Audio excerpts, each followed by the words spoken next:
This is Kim Clemons, the producer of the Herb Jeffries documentary, and right now we're about to record the commentary track for the documentary, and I'm sitting here with none other than Herb Jeffries to walk us through the Bronze Buckaroo. Hi, Herb. Hi, how you doing? I'm good. When was the last time you've seen the Bronze Buckaroo? I think it's been over a year since I saw it. And I didn't see all of it. I probably saw a couple of shots on it to remember it, and then walked away from it. It was being shown on television at someone's home.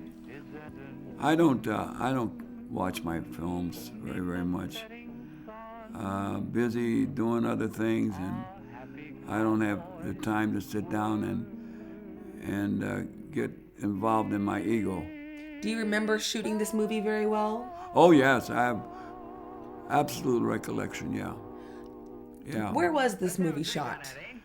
This movie was shot in a place that they call today Santa Clarita, and it was a place where there were a lot of rocks and hills and stuff out there. Many movies were shot there. Many of the big movies with Buck Jones and with Tom Mix and Gene Autry and all that. They used that quite a bit. Look how handsome. Huh? Look how handsome you are. Oh, is that what it is? How did it feel to be in those cowboy duds? Oh, I loved it. I've always been a cowboy from the day I was probably old enough to go to the movie houses in Detroit where I lived. I used to go down to Hastings Street, and you could get in the movies for about 15 cents. And on Saturday was the time for the youngsters to go in, so I would go in and watch a cowboy movie over and over and over again. My sister would have to come and get me for dinner. Come in the theater and shout out my name and say, "Come on, let's go home. Mother has dinner right on the table." I was only about 3 blocks from there. So that must be you really writing. You're a cowboy. Oh yeah. I've been, well, my granddad in Port Huron had a cattle ranch, and I spent a lot of my summers there. He had a dairy and cattle, and I would spend a lot of my summers out there pretending I was a cowboy. So it was kind of living a dream when I made these pictures. To throw the voice for a greater distance, it is imperative that... And that's you. That's me. And who is the horse? Tell me about the Horse is Stardust with a K on the end of it.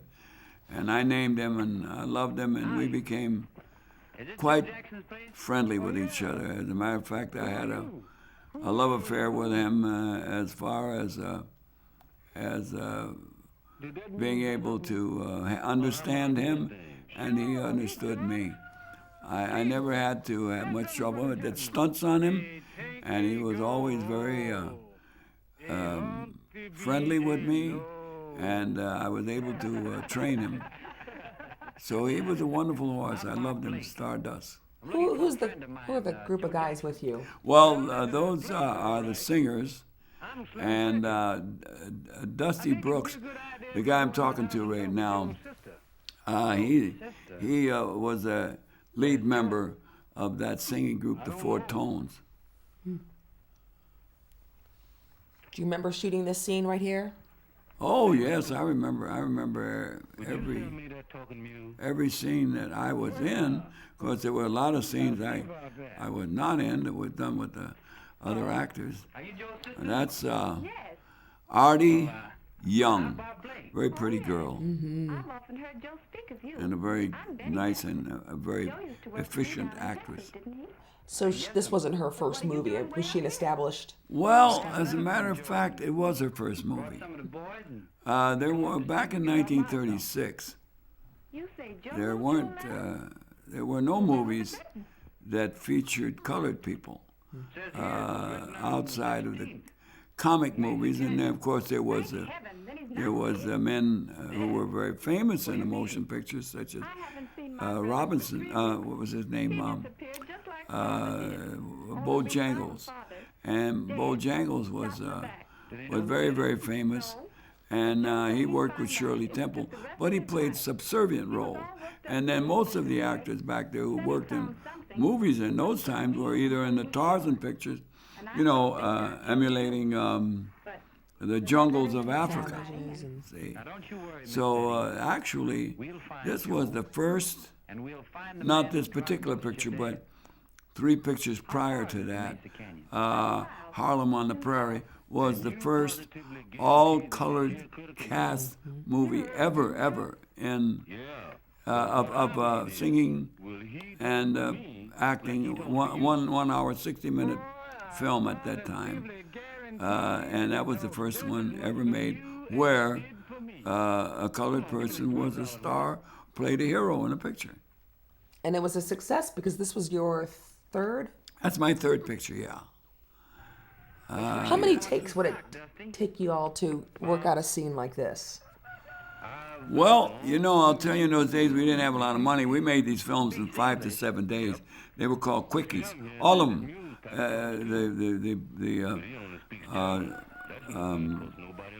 Roy Rogers films and all those films in the days were made from 5 to 7 days. 7 days usually we would go overtime. But so we didn't have much film or much time or money to do a lot of shots. So a lot of these shots were the first takes. We rehearsed them, over and over and over again. But we just didn't have the money. I think a film like this probably cost for the whole film maybe $25,000 or $30,000. Today you're talking about millions. So you really have to surround yourself and yourself be a really good actor because you get one shot. Well, we had a lot of shots in rehearsal, but we had to make the takes go.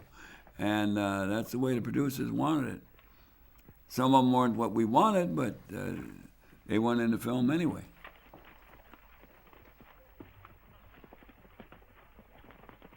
But all the guys were good writers. They went, when we were going to make this picture, I think it was something like 3 months of going out on the ranch and working out. And we didn't get paid for it, it was just fun and joy, to be able to make a picture. I wound up owning that horse. That was part of your deal with Richard Kahn? Well, at that time he was a rental. Not then. I owned him then. But in the first picture I made it and used him in, where he was a rental from a place up in Santa Ynez. And I fell in love with him, and we got along so good that when the first picture I made, it was so successful. I want to talk about this scene here. Let's talk about this. I'll come back to that when we got a long chase shot. That's my brother sitting there and drinking. In the That's foreground? my brother Howard, yeah. He played an extra in the film, wanted to be in it. That's a saloon scene now. And usually, when you have saloon scenes, there's usually a fight. So this is Dusty and Miller coming in to the scene. They're going to get in trouble. I can tell you that right now, because they always do. I think this is a scene where the bad guy comes and makes them drink a lot of drinks they don't want, smoke a lot of cigars, and I come in to rescue them. So I think that's what we're going to see here. At any rate, we had a lot of extras. They didn't get a lot of money, but most of them, they were paid, but most of them just wanted to do it. That was a newsman. He was a news columnist in one of the colored newspapers. I think it was either the Los Angeles, what was it called? I'm trying to remember. There was a Pittsburgh. Him or the bartender? Nah. The bartender you're talking about, or this gentleman? Yeah, the bartender, yeah. His name was Morrison, J. Morrison. And he was a newspaper man. Wrote a lot of columns. Wrote this up very well. But he wanted to be in it, just play a part. And that's my brother, Howard. He's singing something. I don't know what it is because there's no sound on it. That's the bad guy. That's Spencer Williams, a brilliant man and a great writer. And later on, after these pictures, he went on with the company and did many other pictures. Directed it. He was a director as well as a writer. I don't remember his name. He was an extra in there. I think something unfortunate's about to happen. But it looks like, here we're going. He's the bad guy. So now, he's going to go over and believe it or not, but I want you to see this because it's kind of funny how Miller is darkened up. They actually make dark makeup on him because you'll see him in some other scenes where he's very light-skinned. So true. Yeah, as a matter of fact, his skin is as light as mine. I just noticed But that. in here, for some unknown reason, I don't know why, as you can see, he's almost darkened up to the color of Dusty. Now this is where this guy is he's gonna make him have a drink. He's gonna make him drink a lot of drinks. I remember this scene. Look how dark he is in that. You'll see him in other scenes where he's very light. And are you offset watching this at this time? Because you're not in the scene yet. Some of these I would watch. It would depend on how much I had to study in my script. See, I'd be in my my little mobile home and studying my script for the scene. And if I didn't have to study, or I was going to be in this scene, I'm going to be in this scene, in the fight scene. So I would watch it, yeah. But some of the scenes I didn't watch at all. And as a matter of fact, when you go to see some of the early in the studio where they're putting the pictures together, you'll see a lot of things you never saw, seeing it for the first time. Now here he's making him smoke a lot of cigars. He's putting about 5 or 6 cigars in his mouth. And the other one, Mr. Miller in the back, they're going to make him drink a lot of drinks that he doesn't want. But Miller was also a producer of some of the great stage shows. And Miller and Lyle were very famous comedians. It's amazing there how his eyes shine and his teeth shine because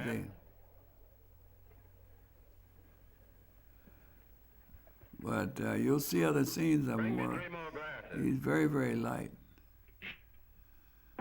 I don't think I recognized him with his makeup.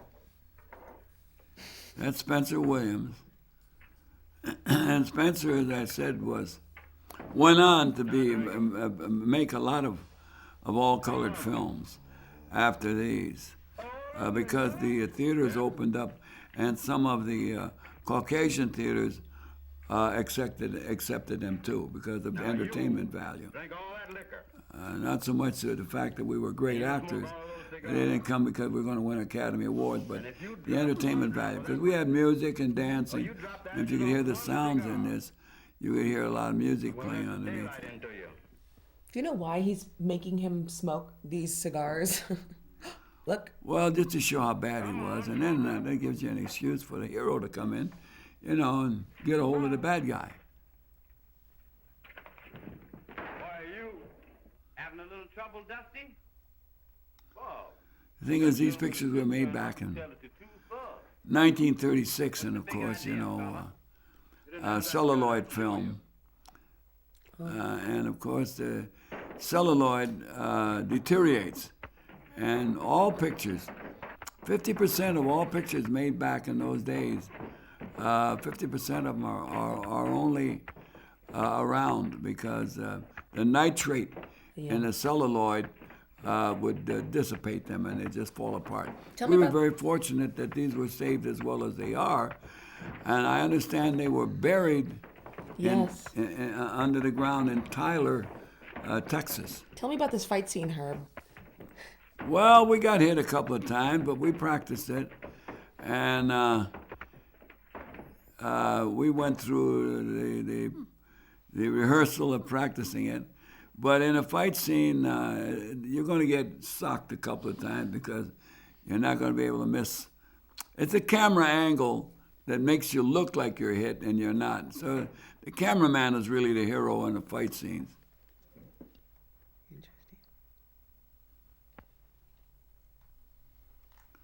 This is kind of cute where the guy walks out, the hero walks out, and the two guys are checking their chest out, and he leaves them behind. They almost get caught there by themselves, you know. Leaving us? Guess again, brother, guess again. Did you shoot this in one day? Huh? One day, this scene?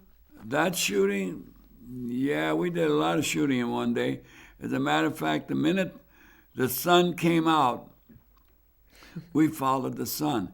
Interiors were not too big in these kind of movies because it took a lot of lighting and stuff like that to shoot in interiors, and a lot of times we had night for day film that we used, or rather day for night, in order to get a night appearance on it, and then we could leave the roofs open on some of these places, you know, and actually had no roof, and you get the light from and the reflectors, you know.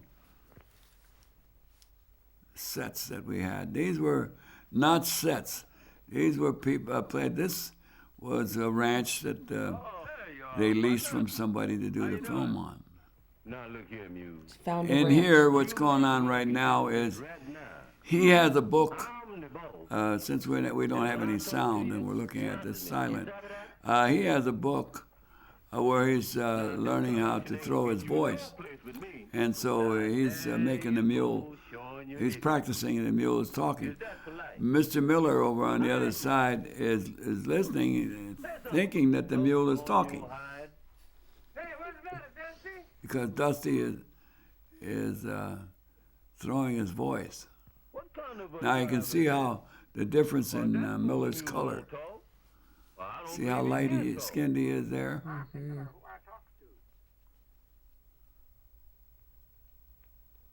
Was that the mule said that? And of course you got to realize that we didn't have the kind of film that they have today. Today it's magnificent with the advance that's been made in photography. Here we needed a lot of reflective lights. We'd have big reflectors out there that would be as much as, maybe 5 feet wide and 5 feet high. They were mounted on statues much like these, on strips much like these microphones are, and they would reflect the sun. And that's how we would get our lights to light up the performer. He's talking now. He's selling him the deal. He's trying to sell him the book and the talking mule. The mule, of course, can't talk, and Dusty's trying to get him to talk. I think you're singing. Most of us called Miller Mr. Miller because of his great success on stage and his shows that he produced. So nobody ever called him Flanoy, which is a kind of a strange name anyway.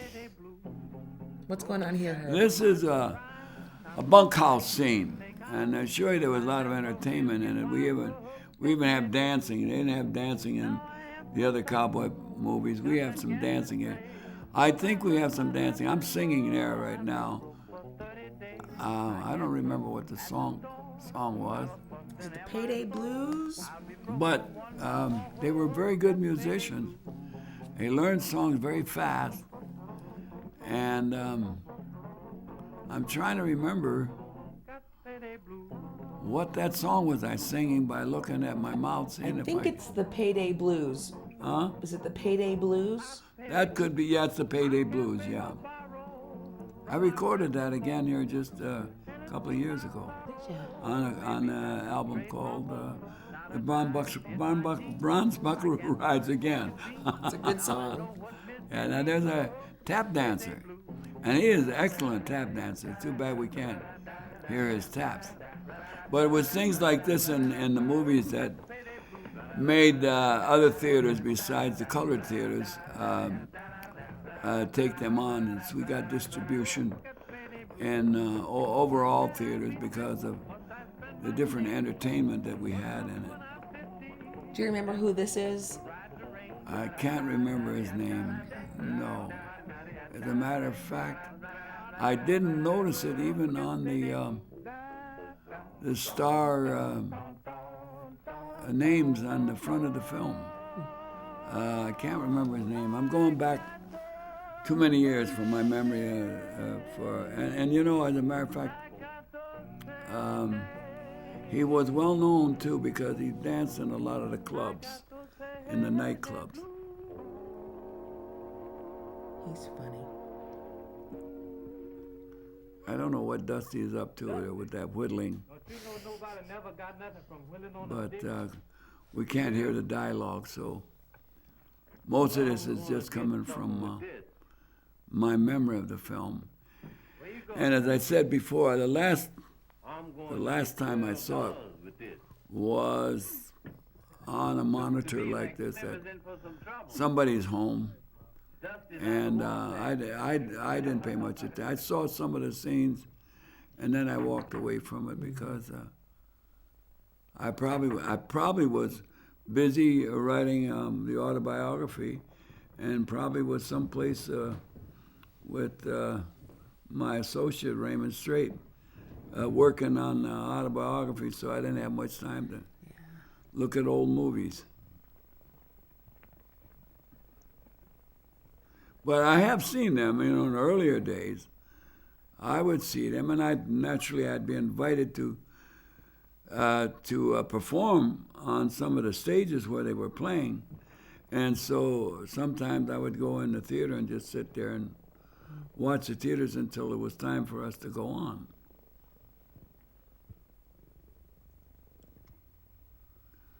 I don't know what's going on here. Tell me about your accommodations. Huh? You mentioned that you stayed in a mobile home, and that's Well, pretty, when we were shooting, yeah, it's pretty nice. they would bring a small mobile home out, you know, and keep it on the set so that you could have a place to go and rest. Because we would shoot from sun up till sundown, and we would chase the sun over the mountains. So Did you know, have craft service and what? Did you have craft service? Was lunch brought in? Were the Well, accommodations? yeah, we had them bring things out, or some of us, you know, were a little bit more particular, might bring your own stuff, you know, out. But for me, as one of the headliners in it, they had service. They would come out and bring us food. So you were taken care of. Yeah, oh, very well, yes, very well, very well. Now there's Flournoy. Look at the difference in his coloring in this picture and in the one you saw at the bar. To help me out. Oh, Bob, if we could only do something. About Joe, I mean. She's very light herself. Oh yes, she's a very, very beautiful woman and a very well educated artie. I knew her and her husband very, very well.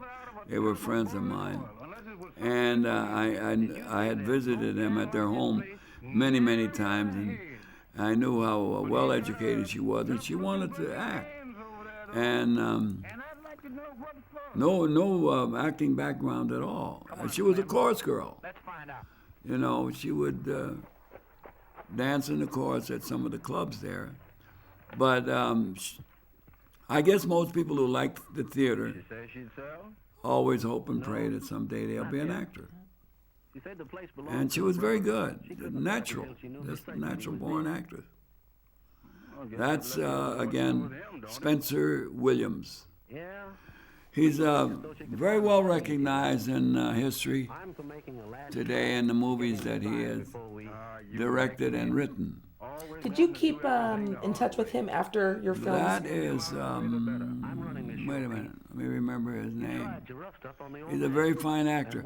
As a matter of fact, he's a New York actor. He played. He was one of the teachers in the coaching acting, and Clarence what? I remember his name, Clarence. I can't think of his last name. Clarence Brooks? I was thinking No, it's Dusty Brooks. What do you want with But your anyway, he's a Frank? fine actor Who said I wanted it? Well, you do, don't you? No. and an acting coach. I offered to buy it just to help the girl out. She can't do anything with it. Herb, were you friends with your castmates outside? I was very friendly with everybody on the film. We sit and talked about it. We knew that we were into the infancy of this kind of drama for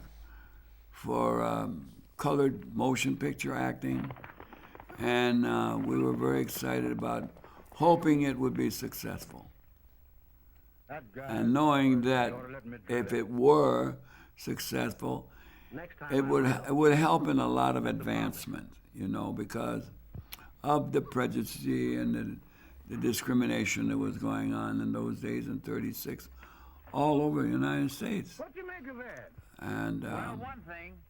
in some places it was a law. There were laws in some of the states that you could not marry other ethnic groups. And I don't know if it still exists, but we made a lot of advancement along those days.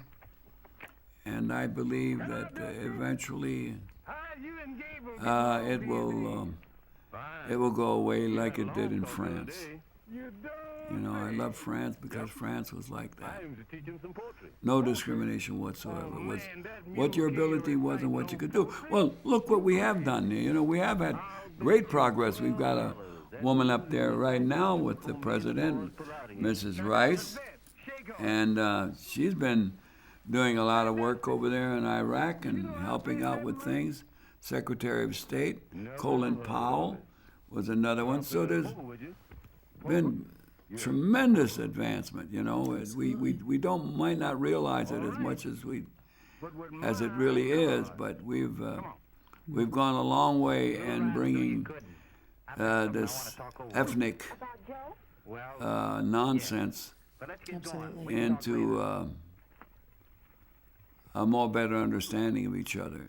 Did you ever have romantic scenes with your leading ladies? Well, not really. Other than kissing scenes, no. 'Cause I don't think I saw any. No, we didn't have that. But we had, dating, things like that. We sit down and we talk with our producer, who was Caucasian, and we thought that some of these things were better not to go too far on it, that it might look comical to others, and so we just played it very, very easy along the lines when it come to romance, and that's the way it was in all the pictures that I did. And Was that because it was a colored cast, or was it a racial thing, or a time period? That had a lot to do with it, because you got to realize that many of the motion pictures where you had colored people in it was comical, and maybe not very manly for a cowboy. Cowboys normally. Well, Didn't today we don't see it that way. We see it differently. But in a lot of your pictures, even with Roy Rogers and Gene Autry, you didn't see a lot of kissing and hugging, because it was a more masculine kind of a thing, and that way we kind of left it out. Got it. But the romance was the boy and the girl holding hands, and it was kind of neat. And as a matter of fact, to be honest with you, when I was young and I was dating a girl that I was going to high school with, I used to go to her house and sit on the front porch on the swing with her, and was very careful that the parents in the living room looking out the window were not seeing us doing much more than holding hands. Why, yes. And I don't know, it makes romance a lot nicer when you tiptoe in, you know. Absolutely. What do you mean? 2 or 3 weeks ago, I found a letter addressed to you.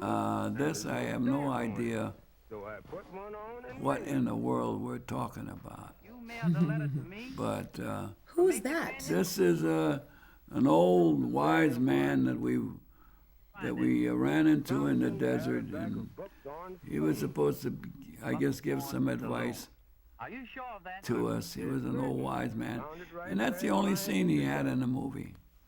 On I can't remember what it was in regards Thank you, to. Uncle. You've done me a Offhand. bigger favor than you'll ever know.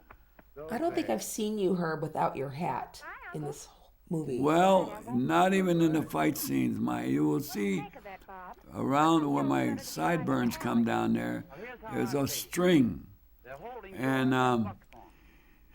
They left because of the riding, in those days the cowboys used to wear, that was a style they wore a lot of times.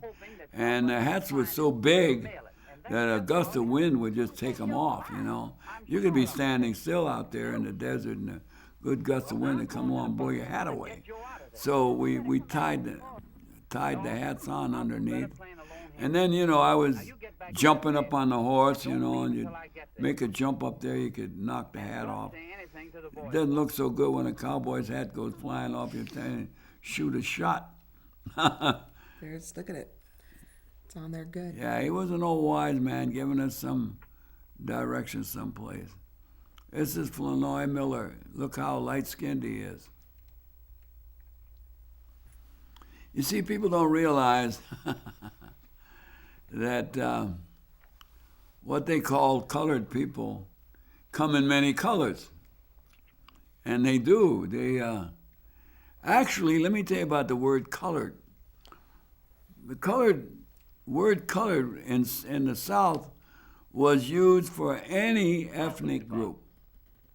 It was not used for one specific group of people. It was used for if you were Japanese, if you were Chinese, if you were Puerto Rican, if you were Mexican, if you were an Indian, you were a colored person. And that's what it meant. None of them could go into certain places. They were restricted from where they could go to. But somehow the word got attached specifically to darker skinned human beings, and I don't know, it's like today, Your hand under that table, there's one. I have a hard time understanding why the term black is being used to identify.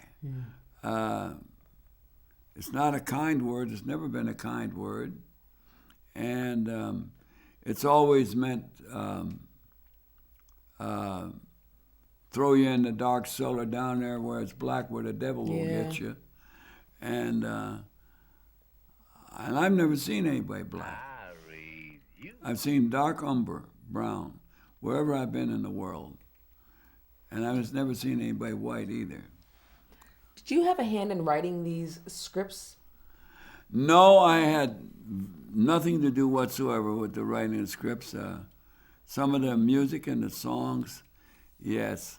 But these scripts, to be honest with you, this particular script, the Bronze Buckaroo, I had something to do in giving it its name because I got tired of Harlem on the Prairie, Harlem Rides the Range, Two-Gun Man from Harlem, and they were successful and doing very well and making money. And I just decided that I wanted to change it to the Bronze Buckaroo, you know. And most of the people that I worked with were bronze, you know. And so we used that, and then, you know, I wrote a couple of songs for the picture. But actually, in the scripting of it, we used old scripts. The first picture we made, Harlem Rides the Range, when I was talking to Mr. Buell about it, I saw some scripts on the floor. I didn't know anything about movies in those days. You know, it was just an idea I had. And I saw a script a bunch of scripts on the floor that were laying there, and he said, "Who's going to write the script?" So I looked down and saw. I said, "What are those?" He said, "Those are old scripts we're getting ready to throw away." I said, "Why don't we just?" And I pulled one off the top, and it said, "Sunset on the Prairie." I said, "Why don't we use this and call it Harlem on the Prairie?" And he said, "That sounds great." And the only thing we did was change the comedy. Tell me about the comedy. Well, that usual colored for comedy Westerns? is altogether different than Caucasian comedy. You know, because we use the ethnic backgrounds, you know, as a part of what is funny. You know, and in all races, whether it's Latin or whether it's Caucasian, the humor is totally a different thing. So we had to write colored humor into it by using colored comedians. Was that usual for Western musicals to have comedy in them? All musical westerns had a sidekick, a comedian, and he was doing funny things. Like in the what was his name, Gabby Hayes, you know, who was with, I believe, Roy Rogers. And so they all had their comedians. Today, they write a lot different. I'm pretending that I'm drunk to get upstairs to find out what's going on in there. So I'm really not drinking it. I'm just pretending that glass was empty. And I'm going to sneak upstairs here in this picture, and I think they're going to knock me out, if I remember right. Yeah, see, they're going upstairs. But, you know, when you make these pictures, you'll remember them because you might go through these scenes 2 or 3 times, depending on what your director feels. You know, I want to know what's going on upstairs there, so in the room, and I'm pretending that I'm drunk. Now, those 2 guns that I have on there in 1936, I still have them. As a matter of fact, you took pictures of them. I think it was last night. The originals. That's Morrison. Where do you think you're going? I'm going upstairs to the dining room. There ain't no dining room up there. You sit down here where you belong. I'm not playing too bad a drunk. That's pretty good. This is a heck of a song. Drink that drink. I'm trying to think if I remember ever being drunk like that. I don't think so. Blake went into the Buckstone saloon after what happened the last time he was there? Artie Young is a very, very beautiful lady Got a right to be worried. Well, that and could ride very good. I'll get the boys and get him out of there. And Joe That's Louis one of the is singing boys who's I'll never been find that captured. key. I know what you He's have. one of the 4 tones You playing the found a lady part. growing on your property. And it peeled He out did on a your very land good and job all of over acting mine. too. I found it too. You gotta remember that some of these people have never acted before, As long as you know so much, you may as well outside know of one thing skits more. that they might do on the There's stage, $1 million in that you land, know. and we're going to get it. Naturals.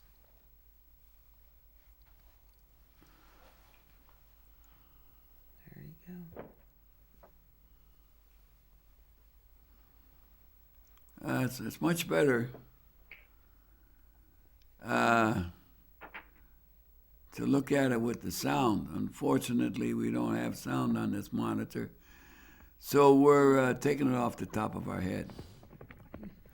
Yeah, I get knocked out here. I remember this. A big old bottle.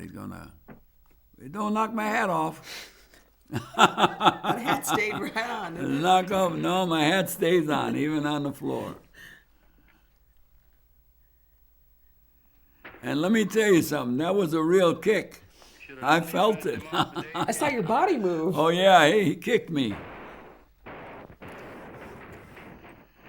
That's a funny scene, you know, because the kind of gunpowder we used at that time was not the heavy black gunpowder we have today.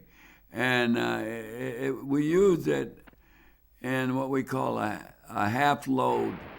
So you didn't have any bullets in there, you know, they were blanks. But the gunpowder just smoked up something terrible.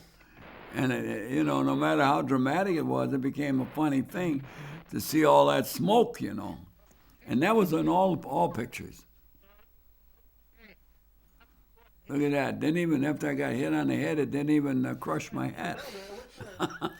Pristine, not a smudge. Yeah, he was here in this room. Yeah. Man, you're lucky to be alive. A lot of things that you look at that in the early days of movies. But you got to realize that we didn't have all the technicality and all the good cameras and all of the. It was most of us were working, you know, in a very primitive way as far as technocracy was concerned. That looks almost like snow out there, doesn't it? Sure does. Look at that. Well, it's not in the house. But when we would light up with those reflectors, look at how heavy that light is on that Decided to help. one cowboy there. Was this in the middle of summer? Well, yeah, it was in summer, and this was out there in the canyon. There's Santa Clarita. Santa Clarita is out there where they now have the Magic Mountain, you know, and it's up in the hills there in the back where all this was shot. Take it easy, young lady. Joe's But okay. But that man came to the house and said that he was here, that he'd been hurt. Clarence, He's here, all right. Clarence what? Clarence Brooks. Yes. I know Dusty's name was Brooks, and I'm just wondering if his name was. But he's a very, very fine actor. I don't think they're going to start shooting here, but if they start shooting here, you'll see a lot of more smoke. It wipes out almost all the scene. It's very dramatic. It wasn't until many years later that they were able to The idea, Thorne. concoct a gunpowder that didn't smoke for the major Western movies. Be nice now and sign this deed. Why? I thought that was intentional. Part of the No. It was just that Offer is still good. kind of gunpowder that we used as a half load in there to make it make noise, because there was no bullet on the front of the blank. Did you find anybody at Thorne's range? Here again, I'm lost in what the dialogue was. It's like you're rounding up the troops to go get the bad guys, Yeah, I got scared. I think that's what's happening. getting some information. Yeah, and I'm just wondering with some of these scenes. Oh, and they have her, Yeah. So and you need to save her. we got to go and get her. See, the story that they had back in those days, which were played by a lot of different movies. That's my brother again, Howard Jeffries. He's branding a calf for there. Back in those days, they used the same formula for almost all stories. I think there's only about 7 of them. Different formulas. The girl was going to lose the ranch, and you got to say, well, there was gold on the ranch, and some guy went and bought it and knew there was gold, and the guy who sold it didn't know it, and so they were trying to get the ranch back from him, and things like that. You've always got to save Did them over and over again. the beautiful damsel. This is when her horse comes back without Yeah. her. Yeah. Yeah, this is where her horse comes back without her, so they know she's out there someplace being captured. But they better hurry up because they're taking a lot of time, and one guy's getting tortured. Suppose she's been thrown off? Oh, no, not Miss Betty. Well, let's follow this horse. All right, now watch this. I think you see a pretty good mount here. Come on, boys, hit leather. That's not bad. But I there was some mounts that some of them I don't see that was in the picture was where I did some jump mounts. But some parts in these pictures, because if I say as it's being done on celluloid and then nitrate would disappoint, I imagine putting this back together again, there might have been some spots in there that were cut out As soon as I make him conscious. Maybe. of deterioration, you know. Yeah, but what do we do with him after he signs it? What do you think? I got to find out what that man's name is now. It's really driving me kind of mad that I can't remember. I know his first name was Clarence. I thought it was Clarence Brooks, but maybe I'm getting Lucius and Clarence. Well, I don't recall us having two Brooks in there because Dusty Brooks was the comedian. And I'm trying to remember his last name. We'll find it on very fine actor. Still feeling obstinate, Joe? I feel okay. The day they hang you. I don't know what. And this is just a small part that the sheriff plays in there, so I don't know if he got any billing at all in it because it's just a one-shot thing where he is talking to Dusty. A lot of horses just went through here, and from the looks of those prints, they left mighty sudden. Pretty big guy, too. Come on, boy, let's hear those tracks lead to. Look at that mount. That's a pretty good mount. That's pretty good. They worked hard. They rehearsed hard. Everyone in that picture. How long would rehearsals go before you shot? Well, we would go and rehearse for. Go ahead, Pete. Well, the way it worked was we weren't doing pictures after one picture after a picture. We might not do another picture for. Well, as a matter of fact, when I signed the contract for 3 of them, see, the first picture went so well that Mr. Buell forgot to sign me for some more, not thinking it was going to become a hit. And he then signed me, and so when Mr. Kahn, Richard Kahn, who did this picture, signed me for 3 more pictures. And that way I was able to make a deal with him. I said, I will accept it on this basis, but I got to own that horse. So you buy the horse for me, and that's part of my salary, my payment. And I was living in an apartment. I didn't have any place to keep the horse. I had to keep him out in Santa Anita where we originally bought him from. And they allowed me to keep I'd go out there and spend the weekends with him. But he was a stallion. And So would you rehearse these for months or days? Oh, no. Maybe 3 or 4 days on different things that we were doing together. No, we didn't have, because they made these pictures in maximum 7 days. 5 days if they could do it. And rehearsal was just as fast. So. Well, no, not really. 3 days of rehearsal, we thought for a 5-day picture was pretty good. That's a good point. Yeah. Now you listen to me. It's either them or us. Which will it be? There's supposed to be some shooting going on here. I'd rather have the girl on Because my not a rope around my neck. we've been captured someplace here, but where I remember a lot of smoke going up in the air, outside. Let's see. Is this it? Yeah, even there where there was wind outside to dissipate the smoke, there was a lot of smoke coming from that. We're looking at this now brightened up quite a bit on the monitor, but boy, there was. See the smoke coming from those guns?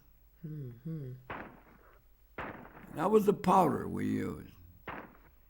This must have been a lot of fun to shoot, though. Oh, it was a lot of fun. It was a lot of fun and a lot of work. I want to tell you, when you got home at night after being on that set all day, you were ready to lay your body down. It was a lot of fun making them, and due to the fact that they only lasted 5 days, so boom, it was over, and in a couple of days of rest, you wanted to go and do it again. Especially for you, Herb, growing up with loving Westerns, and you get to do this for a living. How neat is that? Yeah, I watched all the cowboys most of my life. And, even now, to tell you the truth, if you come to our home, well, one of our places that we live at, where we do most of our work and everything, sometimes we get embedded into that place for as much as a week at a time, where we can't even leave there.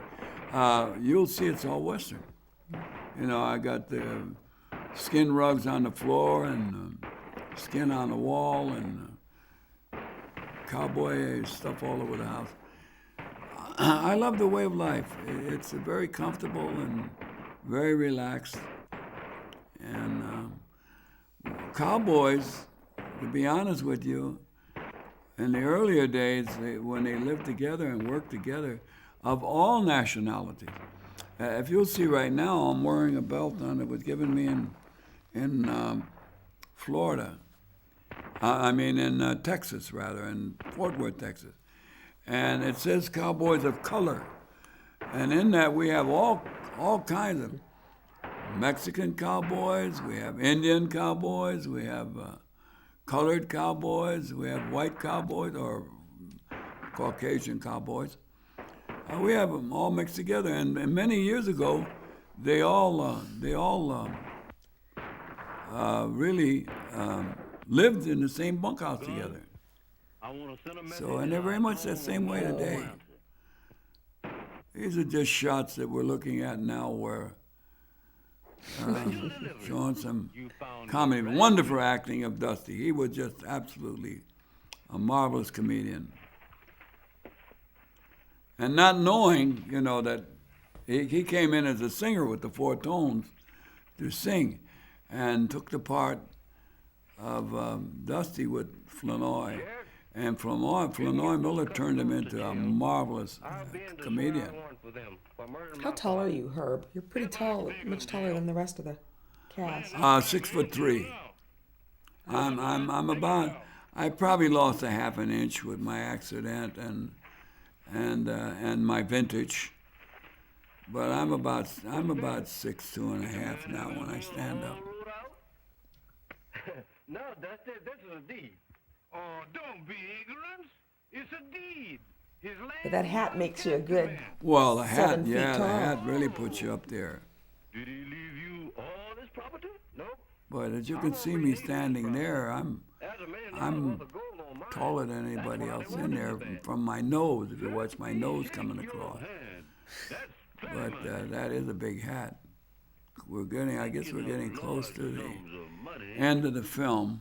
But look at the difference now. And if you've seen that scene before, and Flournoy there now, and his color is, I would say, about the same as mine.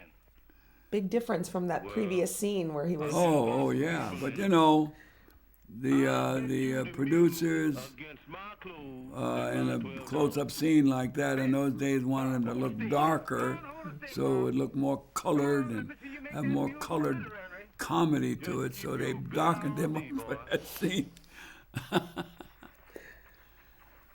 He's quite a good-looking man, really. There's Dusty making the mule talk. He originally owned them and sold them to Dusty, and Dusty couldn't make the mule talk. But now Dusty's making the mule talk. See? And Flournoy can't imagine that he did that. He's feeling shameful about it now.